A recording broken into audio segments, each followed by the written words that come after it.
नमस्कार बंधुरा आमी आज के आपनादेर डाब पनीर करे देखाबो।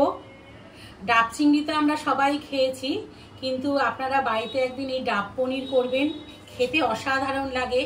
प्रथमेई आमी आपनादेर काछे क्षमा चेये निच्छि, आमी कालके पयला बैशाख तो एकटु साजुगुजु तो करते होबे, एइजन्य चुले एकटु हेना दियेछि, एइजन्य हातटा एकटु लाल हये आछे। जाई होक, डाब पनीर करते आमार प्रथमेई लागबे पनीर। आमी 300 ग्राम पनीर नियेछि। पनीरटा छोटो छोटो टुकरो करे केटे नियेछि कारण एटा तो डाबेर भेतर ढुकबे। आर लागबे भाঙা काजू बादाम, नारकेल कोड़ा, सर्षे, पोस्तो, फ्रेश क्रीम आपनादेर ना थाकले आपनारा बाड़ीते जे दूधेर सर पड़े सेटाओ यूज करते पारेन। आर लागबे जल झरानो टक दई। আর যখন ডাব পনির তা তো অবশ্যই ডাব লাগবে। ডাবের মুখটা আপনারা এরকম বড় করে কেটে নেবেন। দেখতেই পাচ্ছেন আমি কিভাবে ডাবের মুখটা কেটেছি। আর এইটা এইভাবে রেখে দেবেন যাতে পরে এটা ঠিক এরকম ভাবে মুখটায় বসে যায়। আপনারা ঠিক সেইভাবে ডাবটা কাটবেন। তবে চলুন শুরু করা যাক আজকে আমার রেসিপি ডাব পনির। প্রথমেই আমি একটা মিক্সিং জার নিয়ে নিয়েছি। এর মধ্যে আমি দিয়ে দিচ্ছি ভাঙা কাজু বাদাম, সর্ষে, পোস্ত, নারকেল কোড়া,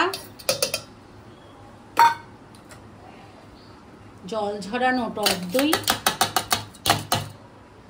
আর দিয়ে দিচ্ছি কিছুটা পরিমাণে फ्रेश क्रीम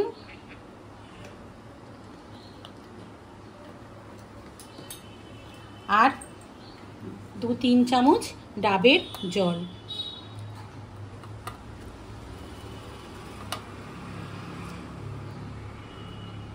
एबार समस्त उपकरण मिक्सिते भालो करे पेस्ट करे नेब। এবার আমি একটা বড় বাটি নিয়ে নিয়েছি। এর মধ্যে আমি সমস্ত কিছুর পেস্টটা ঢেলে নিচ্ছি।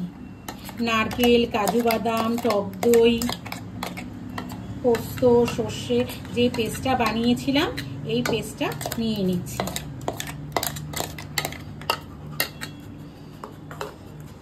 এর মধ্যে দিয়ে দিচ্ছি সামান্য পরিমাণে হলুদ, সামান্য পরিমাণে চিনি, স্বাদ মতো লবণ দিয়ে ভালো করে মিশিয়ে নিচ্ছি। আর দিয়ে দিচ্ছি 2-3 চামচ ডাবের জল। আপনারা এমনি জল একদমই ইউজ করবেন না, তাহলে টেস্টটা একদমই নষ্ট হয়ে যাবে। এবারে এর মধ্যে সমস্ত পনিরগুলি দিয়ে দিচ্ছি। দিয়ে এই পেস্টটার মধ্যে ভালো করে পনিরগুলিকে মিশিয়ে নিচ্ছি। আর একটু ডাবের জল লাগবে।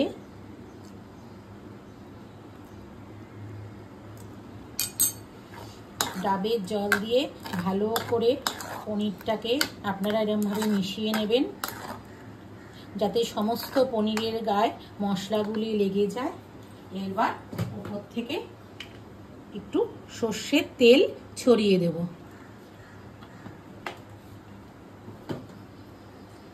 সর্ষের তেলটা দিয়েও ভালো করে মাখিয়ে নিচ্ছি।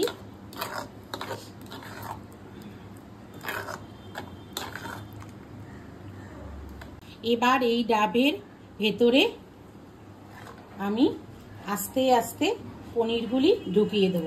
বেশি তাড়াহুড়ো করবেন না, আস্তে আস্তে পনিরগুলি আপনারা ঢুকিয়ে দেবেন।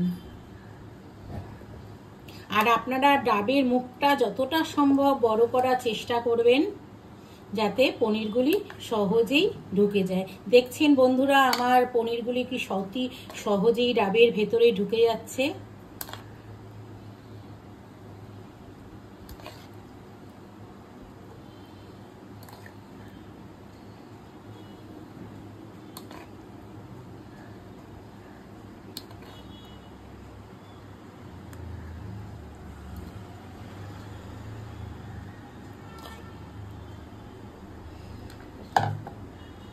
সমস্ত পনির মোটামুটি আমার ডাবের ভেতর ঢুকিয়ে গেছে, আর বাকি যেটা রয়েছে এইটা আরেকটা ডাবে আমি ঢুকিয়ে করব। এবার এই যে ডাবের মুখটা ছিল, এই মুখটা আমি এইভাবে বসিয়ে সিল করে দিচ্ছি। এবার গ্যাসে আমি একটা কড়াই বসিয়ে দিয়েছি। এবার এই কড়াইয়ের মধ্যে একটা ছোট বাটি দিয়ে দিলাম। এবার এই বাটিটার মধ্যে ডাবটা এইভাবে বসিয়ে দিয়ে কিছুটা পরিমাণে আমি জল দিয়ে দিচ্ছি।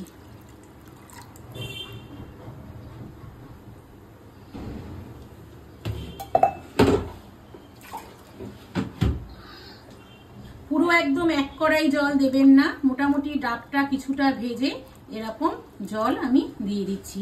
গ্যাসের ফ্লেমটা একদম হাইয়ে রাখবেন। এইবার একটা ঢাকনি দিয়ে কড়াইটাকে ঢেকে দেব। ঢেকে দিয়ে 20 মিনিট হাই ফ্লেমে রেখে দেব। 20 মিনিট বাদে আমি ফিরে এলাম। দেখি আমার ডাব পনিরটা কতটা তৈরি হয়েছে।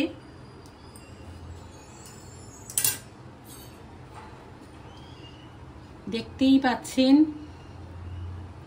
পনিরগুলিকে, সুন্দর একটা গন্ধ বেরিয়েছে।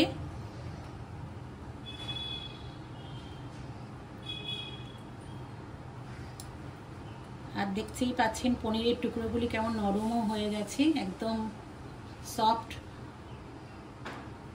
আপনারা এইভাবে বাড়িতে অবশ্যই একদিন ডাব পনির বানিয়ে দেখবেন, আশা করি আপনাদের খুব ভালো লাগবে। আজকে আপনাদের ডাব পনিরের রেসিপিটা যদি ভালো লেগে থাকে তো চ্যানেলটাকে please like, share and subscribe করে দেবেন। সবাই ভালো থাকবেন, সুস্থ থাকবেন। দেখা হচ্ছে অন্য কোনো ভিডিওতে।